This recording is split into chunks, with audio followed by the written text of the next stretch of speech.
Hey, how's it going, you guys? Welcome back to the channel. Now, if you follow me on Instagram, you'll know that I recently installed some King springs for the rear of the Subaru Forester XT, and I wanted to make a video to showcase you guys how that's gonna look like if you are planning on getting King springs as well. And with that being said, let's go ahead and get started with the install process of this video.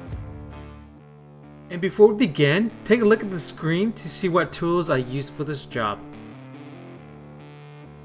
The first step here would be to remove the lower two strut bolts. The torque on these bolts are pretty high, so you'll definitely want to be careful here. Having an impact gun will definitely help here.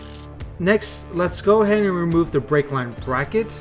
Next, you'll need to remove the paneling from the strut tower. Start from the passenger door and do what I do here.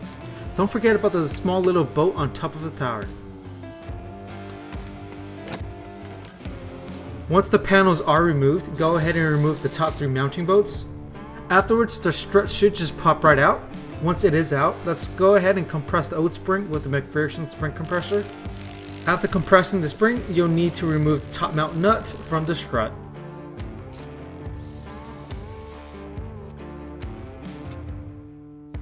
For the next step, you'll need to reuse the compressor, so let's go ahead and take it off the old springs.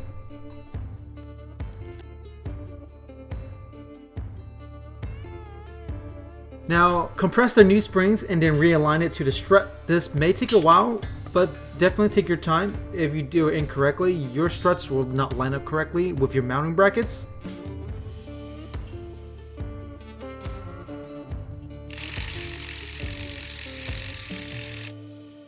Once the spring and struts are aligned, be sure to torque down the top center nut to 41 foot-pounds. Once the strut is reassembled, let's go ahead and realign the strut to the tower and lower mounts. Take your time here, and it definitely helps to have one other person here. Next, you'll see how I pre-aligned the lower bolt brackets with a screwdriver. This may help you temporarily with aligning the top tower. Once the lower strut bolts are on, you'll want to torque them down to 129 foot-pounds. Let's go ahead and torque down the top mount bolts to 14.5 foot-pounds. After this, you'll just need to reassemble the panels and repeat for the other side. So let's go ahead and see how the new springs look on the Forester.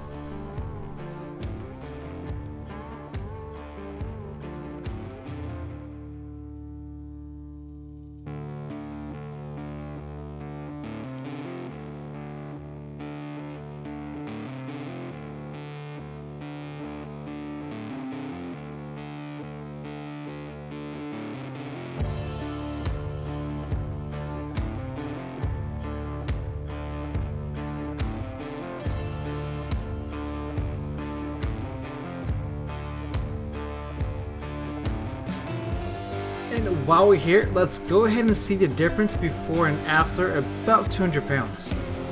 Before the load, we're looking at about 9 millimeters. So let's go ahead and add some weight.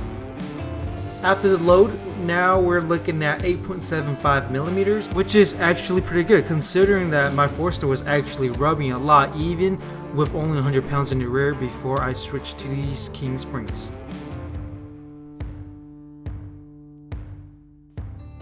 Alright guys, so that will be it for this video. If you guys have any other specific questions or found this video helpful, be sure to like and comment down below. And as always, if you guys want to see what happens next to the XT, the 86, the 96, the Z, the 50, or the Macan, be sure to subscribe, and I'll see you guys next time. Peace.